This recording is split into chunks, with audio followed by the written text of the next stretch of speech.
Well, hey, everybody, we are back here on the Bako Motorsports Power Hour, and looking forward to what should be another thrilling opening to the Speedway, Bakersfield Speedway this weekend, and the opening the 70th season. Scott Schweitzer's here with us now to discuss that. We asked Mike Griffith in the pre-show. By the way, he's got his. What do you have there? What, I have something here. We'll just hold this up. Yep, Speed Bowl. Wow. Is that the original? Is that the first season? First race, May 4th, 1946. Wow. Program. Have you seen that before? I haven't. Look at that. That's pretty cool. It's got handwritten notes in here. Billy Vukovich. Stuff pretty interesting.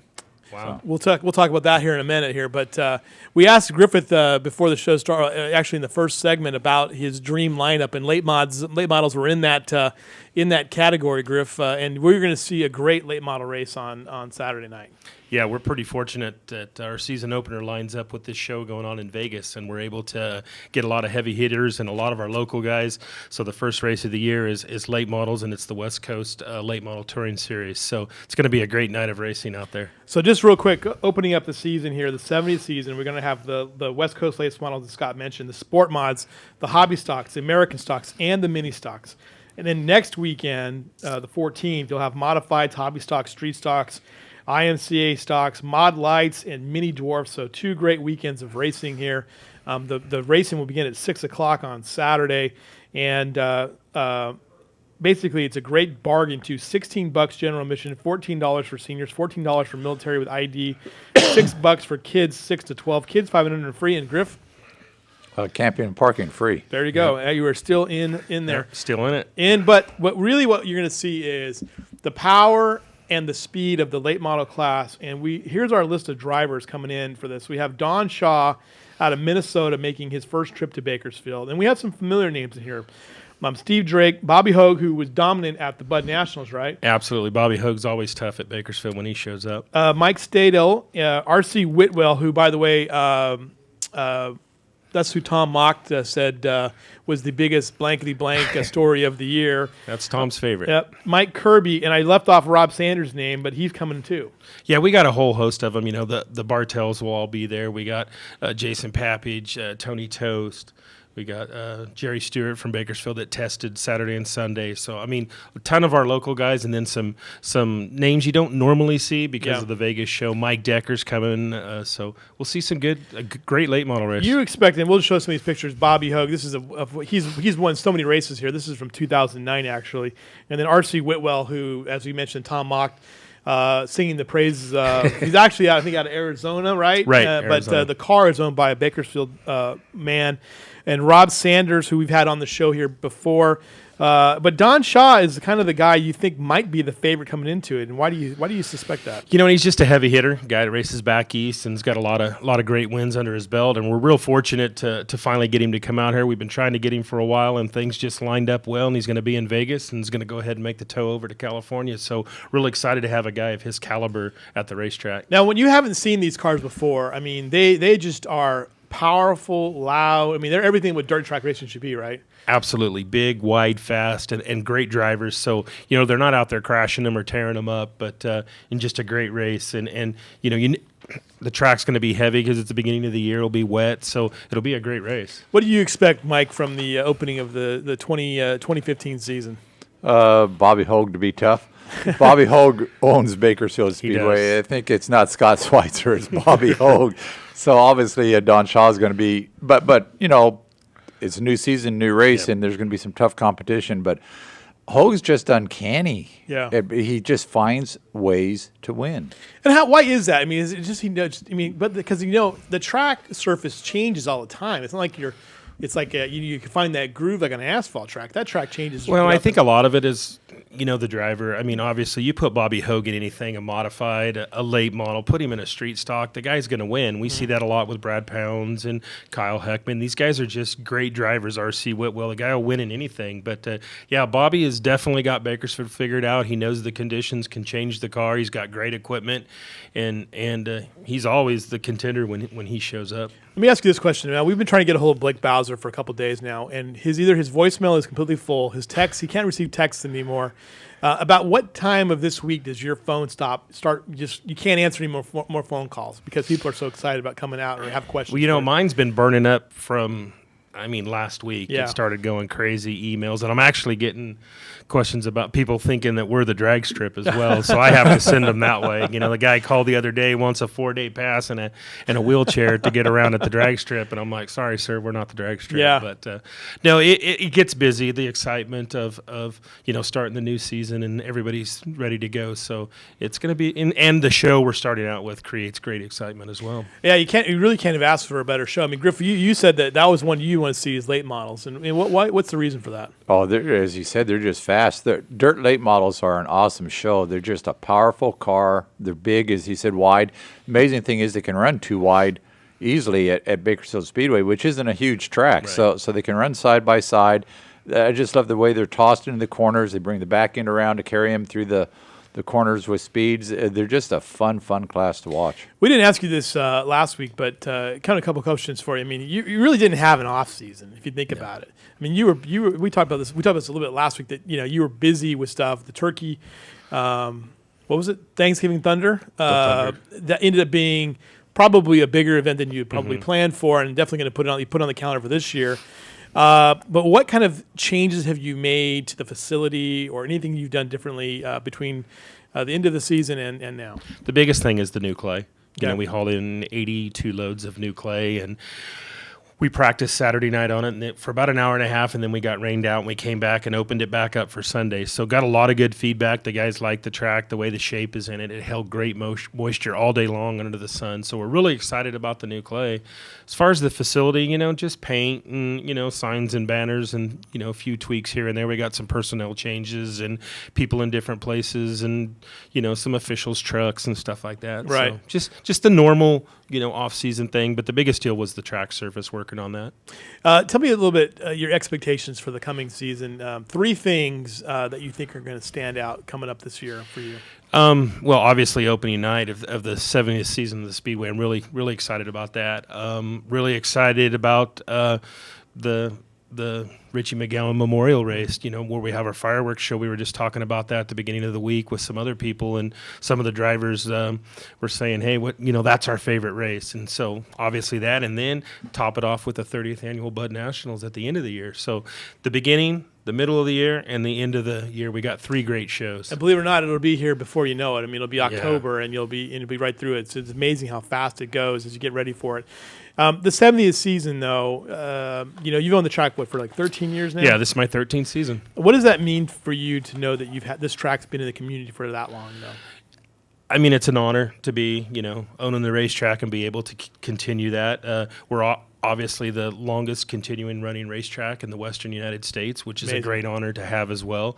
And, when I go to the Reno promoters conventions, they know Bakersfield Speedway because of its history and how long. So it's an honor to have it. We put on a great show. We have great pricing and great facility for families to come and race. And now that we started the kids classes and see the kids moving up, and I'm just proud, but I'm also, all the people that I meet out there and the families. So it's just a great thing to be a part of. Because when you go there, I mean, your hard work is through the week, and then you're up in the tower, either counting laps, or what can you tell me your race days, what they're normally like? Well, obviously it's busy. Open up the facility Saturday morning, getting everything ready, the timing and scoring system hooked up, make sure it's going good, get the officials going, open up the gates, get everybody through tech, and then when we start racing, I actually myself get on the receiver where I'm talking to the racers and telling them what's going on. Right. I do have a chief steward, John Flippin. He's kind of orchestrating the deal, but I'm kind of there watching over it. I keep an eye on the timeline to make sure, because we do have a time limit out there, and make sure we get all the races in, and intermissions are not too long, and keep the show moving. You have to be done by 10:30 or 11? We have to be stop racing by 11. Right, right. It is awesome, by the way. If you actually live in that area, we were covering a football game the night that the Bud Nationals were going on, and at North High, and just to hear, I guess it was late models running that night. It was unbelievable all the way down there just to hear them, and see the cloud of dust, from the press box at North High was cool. We like 10 o'clock finishes.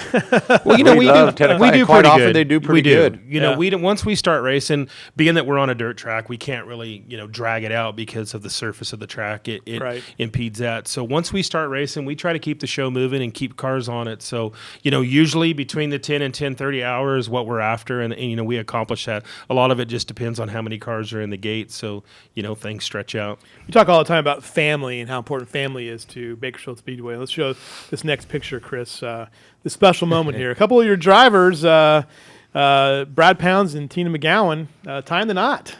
Man, great couple there. Two great families coming together as one, and man, I'd be afraid to see if they have a kid, what kind of driver they're going to have, because you got Brad, a great driver, Tina, a great driver. So really excited for him. Because Tina really ended up, I mean, I don't know if it was a breakout year for her, but I mean, she had an outstanding season.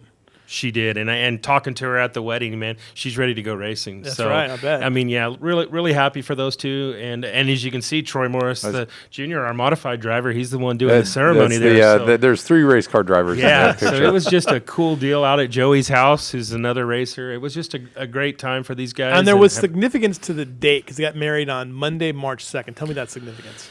Yeah, everybody was kind of like getting married on Monday, but if you know Brad and Tina, Tina's 32 and Brad's 15B, so they got married on 3/2/15. Nice, so very nice. I mean, if that doesn't say racing, and like I said, their guest book was a door panel that you signed in. So great ceremony, great way they did it, and couldn't be happy for those two. But that's the kind of stuff that you got to love because, I mean, it just shows, you know, what you're all about as far as your community goes. Yeah, I mean, to see people that are that dedicated to racing and obviously dirt racing as they are, I mean, it's a great honor. Because now we have multiple families and married couples racing each other. I mean, it's like crazy, you know, some of this stuff. Yeah, and Tina asked me too at the wedding, what's Mosier going to say? Am I Tina McGowan or am I Tina Pounds now? And I'm like, you got to talk to him about that. But to me, you're Tina Pounds. I mean, So it's what she wants to be. yeah. I guess we'll look on the top of her car Saturday night. I and suspect see how Mr. Mosier is going to say Tina McGowan. I don't know. Well, maybe he's kind of old school. Maybe we're we'll kind go. of. It's going to be the thing to see. We'll have to take a look at that. One other thing I think this is real cool too, by the way, and I stole this off your Facebook page, was the new T-shirts. This looks great. I love them. Yeah, We need to have one of these in here permanently, Yep. like right over here somewhere. Yep. We need to have one I'll permanently. bring one put over- in. Yeah, Yeah, we got to get one framed. Jim does a great job for us, and you know, has been doing my T-shirts for years. And told him it was the 70th season, and yeah, I don't give him much direction. Just let him do it. He picks colors and all that, and I just say, yeah, I like it, or no, I don't. He tweaks it, but this one came out real good. Look, you know, we'll have him out here this Saturday night. It's kind of a cool anniversary too, because you know it's like one of those ones you can carry into 2016 because you'll have your 70th anniversary next year too. Mm-hmm. You know, 70th season, 70th anniversary. I mean, amazing time to be in this sport, and I just feel like you have so much momentum right now too. Yeah, we're real fortunate. You know, dirt tracks are real exciting. You know, they're on the up right now. They're getting television exposure, and Yeah. you know, a lot of people with the big name NASCAR guys that are, you know, buying dirt tracks, racing at dirt tracks. I think Kenny Wallace is going to be at Paris this weekend with his driving school as well. So, I mean, it's real cool to be involved in the dirt business and the excitement of dirt track racing. We've asked you this before. You know, what's the one class though that you're kind of keeping an eye on real close this season? I'll tell you what, the Mod Lights surprised me. I mean, we started them last year, and a couple people said I was crazy that I was pulling kids out of the mini doors, but on Saturday night for open practice, I had 16 of them deals. Wow. So, and they weren't all there. So I tell you what, it's a great place for the kids. And what's cool about it is we've seen dads out there with racing with their kids. Because on the the track. underlying story that we talked about before was that some of the dads were saying this car is as fun to drive as anything else, and they're in them too. Yeah, like I said, we've seen father and son, father and daughter out there Saturday night, so it's going to be cool. That's going to be a good class to see grow, and obviously we've seen some new modified drivers, we've seen some new sport mod drivers. So I mean, it's going to be a great season. Looking forward to it. What was your takeaway from the practice sessions, by the way?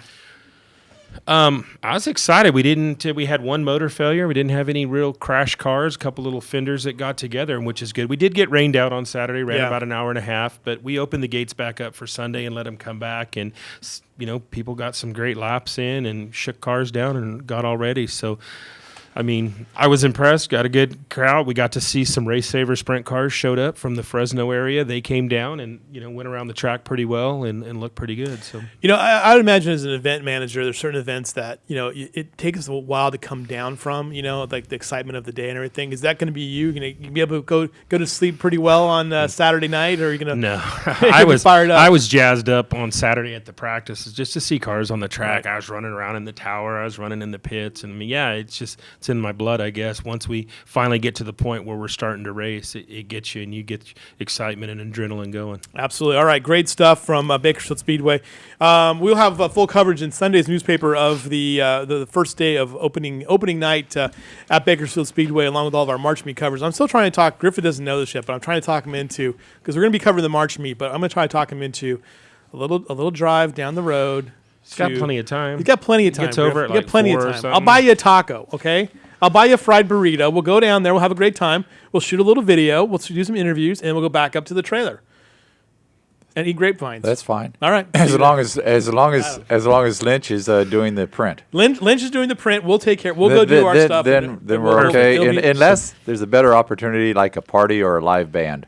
You know what? There will be no better opportunities than us going on the road to Bakersfield Speedway on Saturday night. Perfect. All right, a great weekend of racing. Thanks so much to Scott Thank Schweitzer you. and everything. We'll talk to him next week, and he'll have all the results, and we'll talk about the opening season. Can't wait to put those results together. Coming up next, Steve Hughes talking about what happened at Kern County Raceway Park last weekend. We'll be right back after these messages.